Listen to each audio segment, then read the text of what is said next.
update ng bayan. Maasahan anumang panahon.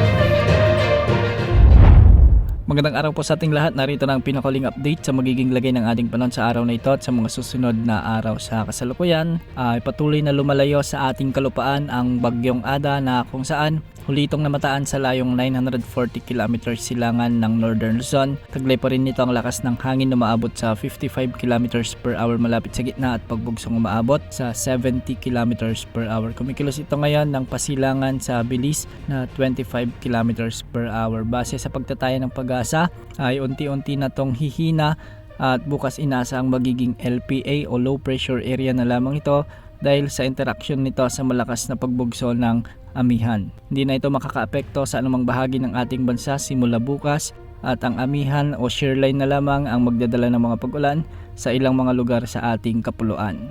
Dahil nga sa malamig na amihan, asahan din ang maulap na papawirin na may mga kalat-kalat na mahihinang pag-ulan sa may Cordillera Administrative Region, Cagayan Valley, Aurora, Quezon Province at Marinduque. Amihan din ang magdadala ng bagyang maulap hanggang sa maulap na kalangitan na may mga isolated light rain sa may Metro Manila, Ilocos Region, Central Luzon at sa nalalabing bahagi ng Calabarzon. Sa nalalabing bahagi ng Luzon, asahan naman ang pag-iral ng mga localized thunderstorms kaya mag-ingat pa rin sa banta ng mga biglaang pagbaha o pagguho ng lupa kung may mga mairal na severe thunderstorms. Samantala sa Visayas at Mindanao, asahan naman ang bagyang maulap hanggang sa maulap na kalangitan na may mga isolated rain showers and thunderstorms.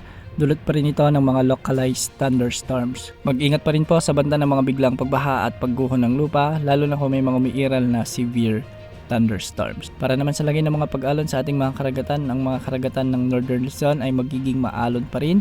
Posibleng umabot mula 2.8 hanggang 4.5 meters sa karagatan ng Central Luzon at sa silangang karagatan ng Southern Luzon. Posibleng umabot ang mga pag-alon hanggang 3.4 meters sa silangang karagatan ng Visayas. Posible ang mga pag-alon hanggang 2.8 meters at sa nalalabing karagatan ng bansa, posibleng umabot hanggang 1.5 meters. Sa kasalukuyan may minomonitor tayong bagong cloud cluster na nasa silangan ng ating bansa o silangan ng Mindanao. Nasa labas pa ito ng ating area of responsibility at kung mapapansin natin ay medyo malawak ang kaulapan na sakop ng potensyal na sama ng panahon na ito. Inaasahang lalapit ito at papasok sa ating area of responsibility, ngunit sa ngayon mababa pa rin naman ang tsansa nitong maging ganap na bagyo hanggang sa lumapit ito sa ating area of responsibility. Ang susunod na pangalan ng bagyo sa listahan ay Basyang. Yan muna ang latest sa lagay ng panahon. Ito pang weather update ng bayan, maasahan anumang panahon.